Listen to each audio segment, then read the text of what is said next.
Hello friends, welcome to GK insights. Friends, గత వారం నుండి ఎస్ బ్యాంక్ లో హెవీ అప్డేట్స్ వస్తున్నాయండి. 2 రూపీస్ ఫేస్ వాల్యూ కలిగిన ఈ ఎస్ బ్యాంక్ కరెంట్ మార్కెట్ లో 20 రూపీస్ వద్ద ట్రేడ్ జరుగుతుంది. ముఖ్యంగా మన రీటైల్ ఇన్వెస్టర్స్ బాగా అట్రాక్ట్ అవుతున్నారు. వీటితో పాటు ఫర్దర్ ఇన్స్టిట్యూషనల్ ఇన్వెస్టర్స్ కూడా దీని మీద ఒక కన్నేసి ఉంచారండి. మన దలాల్ స్ట్రీట్ రింగ్ లో కూడా ఏ నలుగురు కూర్చున్నా దీని గురించి మాట్లాడుకుంటున్నారండి. మల్టీ బ్యాగర్ అవుతుందా అని కొంతమంది, లేకపోతే మరలా ఏ 10కో 15కో వస్తుందా అని లెక్కలేసుకుంటున్నారండి. ఎస్ బ్యాంక్ కి ఎందుకు ఇంత ఇంపార్టెన్స్ ఇస్తున్నారు అనేది మనం point by point audit review, final reward and risk గురించి క్విక్ గా మాట్లాడేసుకుందామండి. ఈ ఎస్ బ్యాంక్ 2004లో రాణా కపూర్, అశోక్ కపూర్ కలిసి ప్రారంభించారండి. కపూర్స్ ఫ్యామిలీ అని వినగానే మనకి సినిమా ఫీల్డ్ నుంచి చూస్తే కనుక రాజ్ కపూర్, షమ్మి కపూర్, శశి కపూర్, రిషి కపూర్, రణధీర్ కపూర్, కరిష్మా కపూర్, కరీనా కపూర్, మన Animal movie boy Ranbir Kapoor, మన డార్లింగ్ శ్రీదేవి, బోనీ కపూర్, అనిల్ కపూర్, సోనం కపూర్, జాహ్నవి కపూర్, ఖుషి కపూర్ ఎక్సెట్రా. ఇదిగో ఇలాంటి ఫ్యామిలీ మెంబర్స్ నుండి వీరు రావడంతో ఈ రాణా అండ్ అశోక్ కపూర్లు స్టార్ట్ చేయడంతో కాస్త మార్కెట్ లో ఆసక్తి నెలకొంది ఆ టైంలో. ఇక 2004 టు 2017 ఈ టైంలో అండి ఎస్ బ్యాంక్ కార్పొరేట్ రుణాలు బాగా ఇచ్చింది. అప్పట్లో ఆడిట్ బుక్స్ ప్రకారం చూస్తే గనక ఎన్పిఏలు తక్కువగా ఉండటం, క్వార్టర్ ఆన్ క్వార్టర్ రిజల్ట్స్ కూడా పాజిటివ్ గా డిక్లేర్ చేయడంతో స్టాక్ జస్ట్ 20 రూపీస్ నుంచి 400 వరకు వెళ్ళింది ఈ పీరియడ్ లో. మరీ ముఖ్యంగా 2013లో 50 రూపీస్ వద్ద ట్రేడ్ అవుతున్న స్టాక్ కాస్త 2018కి వచ్చేసరికి 400 రూపాయలు టచ్ చేసిందండి. ఈ 5 సంవత్సరాల్లో ఎంతలా పెరిగిన చూడండి. కానీ అసలు స్టోరీ ఇక్కడే మొదలైంది బ్రో. 2018 టైంలో ఏ మాత్రం వాల్యూ లేని ఆస్తులకు తాకట్టు పెట్టుకుని DHFL, IL and FS, Jet Airways, Cox and King, CG Power వంటి కంపెనీలకు హై రిస్కీ లోన్స్ ఇచ్చింది ఈ yes bank.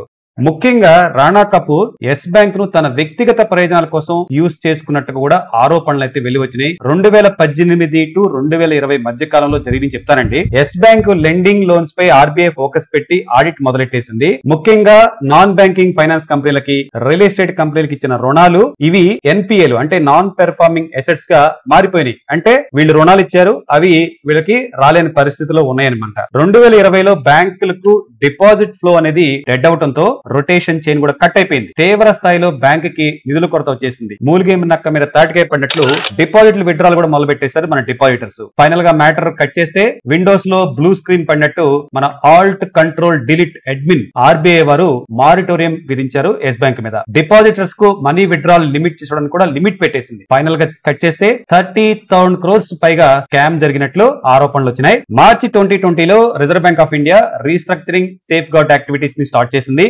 SBI, ICICI bank, Kotak bank వంటి బ్యాంక్స్ ను కలిపి 10,000 crores తో రీక్యాపిటలైజేషన్ స్టార్ట్ చేసినాయి. అండర్లైన్ చేసుకోండి పాయింట్ ని, రీక్యాపిటలైజేషన్. ఎస్ అనే పేరు పెట్టుకుని నో చెప్పాల్సిన లోన్లు కూడా ఎస్ చెప్పడం వల్లనే తిప్పలండి. దీనికంటే ముందు అదేంటో కానీ సత్యంలో కూడా ఇలానే జరిగిందండి. అన్ని లెక్కలు తప్పులు. మ్యాటర్ లోకి వస్తే కొత్త సీఈఓ ప్రశాంత్ కుమార్ అనే అడ్మిన్ తో బ్యాంకు రీస్టార్ట్ అయిపోయిందండి. ఎస్బీఐ 7,250 కోట్లు, వీరికి 45% ఈక్విటీ షేర్ స్టేక్ లభించిందండి. వీరితో పాటు ICICI bank 1,000 crores, HDFC bank 1,000 crores, axis bank 600 crores, Kotak bank 500 crores, Bandhan bank 300 crores, IDFC first bank 250 crores and federal bank 300 crores తో రీక్యాపిటలైజేషన్ జరిగిందండి. ఈ టైంలో 2018లో 400 రూపీస్ ట్రేడ్ అవుతున్న స్టాక్ మార్చి 2020 వచ్చేసరికి 5 రూపాయలకు వచ్చేసిందండి. ఈక్విటీ షేర్ హోల్డర్స్ అందరూ కూడా తమ దగ్గర ఉన్న టోటల్ షేర్స్ లో 75% షేర్స్ ను అమ్మకానికి వీలు లేకుండా 3 సంవత్సరాల పాటు లాక్ చేసేసింది. మార్చి 13, 2023 తర్వాత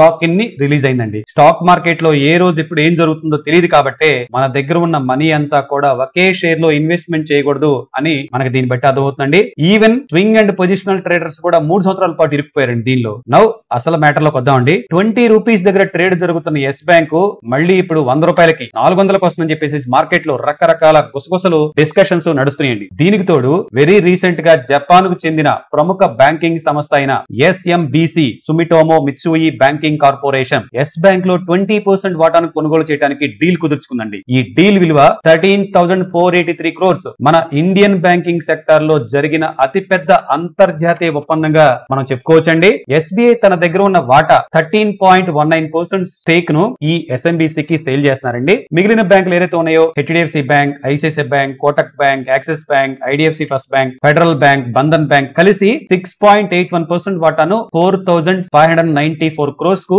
ఈ SMBC కి అమ్ముతున్నారు. ఈ డీల్ అంతా కూడా ఫ్రెండ్స్ 21 రూపీస్ 50 పైసా వద్ద జరుగుతుంది. ఇప్పుడు మార్కెట్ లో ఎంత ఉంది? జస్ట్ 20 రూపీస్ దగ్గర ట్రేడ్ అవుతుంది అనమాట. ఈ బిగ్ డీల్ తో మార్కెట్ లో ఎస్ బ్యాంక్ షేర్ మీద మరింత ఆసక్తి అయితే నెలకొందండి. ఈ SMBC అనేది ఫ్రెండ్స్ జపాన్ లో 2వ అతిపెద్ద బ్యాంకు. ఈ ఇన్వెస్ట్మెంట్ ద్వారా ఇండియాలో తన ఉనికిని పెంచుకోవాలని చెప్పేసి ఈ బ్యాంక్ లక్ష్యంగా పెట్టుకుందండి. ప్రముఖ బిజినెస్ ఛానల్ CNBC లో ప్రకాష్ గాబా అనే ఒక సీనియర్ అనలిస్ట్ ఉన్నారండి. నెక్స్ట్ 5 years లో 100 రూపీస్ అయ్యే అవకాశం ఉందని చెప్పేసి ఈయన చెప్తున్నారు. అది డైరెక్ట్ గా మన CNBC లో పోస్ట్ చేయడం జరిగింది. అదిగో స్క్రీన్ మీద మీకు చూపిస్తున్నాను. ఇలా మార్కెట్ లో రకరకాల న్యూస్ లతో ఎస్ బ్యాంక్ అందరి నోళ్ళలో నాగుతుందండి. మరి మనం కూడా ఎస్ బ్యాంక్ లో ఇన్వెస్ట్మెంట్ చేయొచ్చా అనే క్వశ్చన్ కి నేను కూడా మీకు బ్రీఫింగ్ ఇస్తానండి. కానీ డబ్బులు అయితే ఏవి ఊరికి రావండి అన్న మన గుండు బాస్ గారి మాటలను ఒకసారి గుర్తుపెట్టుకోండి ఫ్రెండ్స్. వింటే ఎంతో కొంత తెలుస్తుంది బ్రో, అసలు వినకపోతేనే చాలా డేంజర్. అవునంటారా కాదంటారా? కానీ విన్న ప్రతిదాన్ని మనం నమ్మాల్సిన అవసరం లేదండి. అది గుడ్డిగానండి మామూలుగానండి ఎలా అయినా చెప్పండి, బట్ నమ్మాల్సిన అయితే అవసరం అయితే లేదు. ఎస్ బ్యాంక్ గురించి మార్కెట్ డొమైన్ లో ఉన్న డేటా ప్రకారం పాయింట్ బై పాయింట్ పాజిటివ్స్ ఏంటి నెగిటివ్స్ ఏంటి మనం చెక్ చేద్దాం. మొదటిగా మనం ఫండమెంటల్స్ తో చెక్ చేద్దాం. కరెంట్ మార్కెట్ లో 20 రూపీస్ వద్ద ట్రేడ్ అవుతుంది. Book value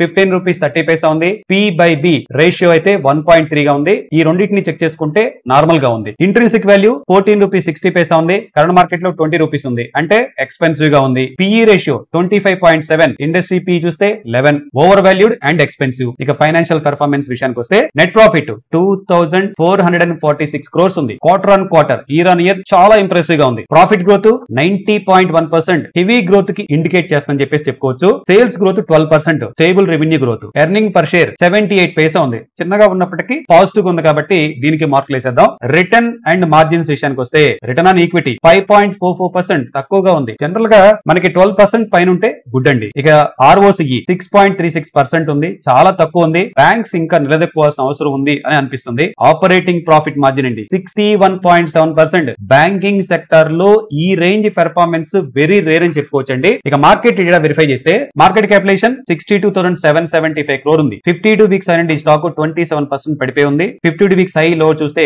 27 rupees 40 Paisa and లో అయితే 16 రూపీస్ ఉంది. Dividend yield 0. Gross report check చేద్దాం. పాజిటివ్స్ ఏంటంటే NPAs తగ్గాయి, ప్రాఫిట్ గ్రోత్ బలంగా ఉంది, ఆపరేటింగ్ ప్రాఫిట్ మార్జిన్ సూపర్ అంటే సూపర్ గా ఉంది. క్వార్టర్ ఆన్ క్వార్టర్ చాలా పాజిటివ్ గా ఉంది. ఇక నెగిటివ్స్ విషయానికి వస్తే ప్రమోటర్ అంటూ ఒక లీడ్ బ్రో. మార్చ్ 2025 రిపోర్ట్ చూస్తే FIS దగ్గర 26.88% ఉంది. DIS దగ్గర 39.52% ఉంది. గవర్నమెంట్ దగ్గర 0.01% ఉంది. పబ్లిక్ దగ్గర 33.6% ఉంది. ఇక రుణభారం డెట్, రెగ్యులర్ డెట్ 3,56,391 crore ఉంది. Contingency liabilities red mark underline చేసుకోండి 8,11,922 crore ఉంది. భయంకరమైన స్ట్రెస్ కనపడుతుంది. PE స్థాయిలు ఇండస్ట్రీ PE తో చూస్తే ఎక్స్పెన్సివ్ గా అనిపిస్తుంది. నెట్ రిపోర్ట్ స్టేట్మెంట్ చూద్దాం ఫ్రెండ్స్. రీస్ట్రక్చరింగ్ గ్రోత్ లో ఉంది, ప్రాఫిటబిలిటీ చూపిస్తున్నది, డివిడెండ్ పేఅవుట్ లేదు, ఎగ్గొట్టిన రుణభారం నెత్తిన ఉన్నది. ఓవర్ వాల్యూడ్ వంటి అంశాలు మనకు ఉన్నప్పటికీ లేటెస్ట్ గా వస్తున్న ఈ జపాన్ బ్యాంక్, FIIలు, DIలు వంటి ప్రొఫెషనల్ సపోర్ట్, ముఖ్యంగా హై ఆపరేటింగ్ ప్రాఫిట్ మార్జిన్ వంటి అంశాలు స్టాక్ ను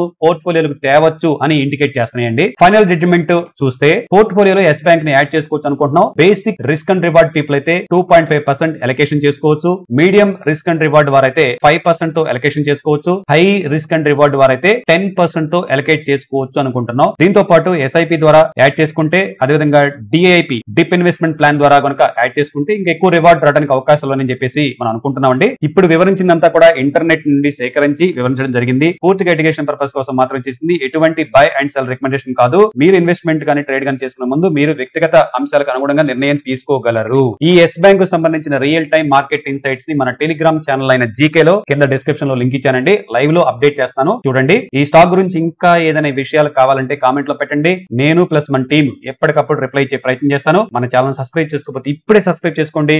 నేను ఈ మార్కెట్ ఇన్సైట్స్ ని అప్లోడ్ చేసిన వెంటనే మీకు అలర్ట్ వస్తుంది. ఈ ఎస్ బ్యాంక్ ప్రెజెంటేషన్ నచ్చితే కనుక లైక్ చేయండి, మన ఫ్రెండ్స్ కి మన వారికి కూడా షేర్ చేయండి. Thanks for watching. Have a good day. Your GK. జై హింద్.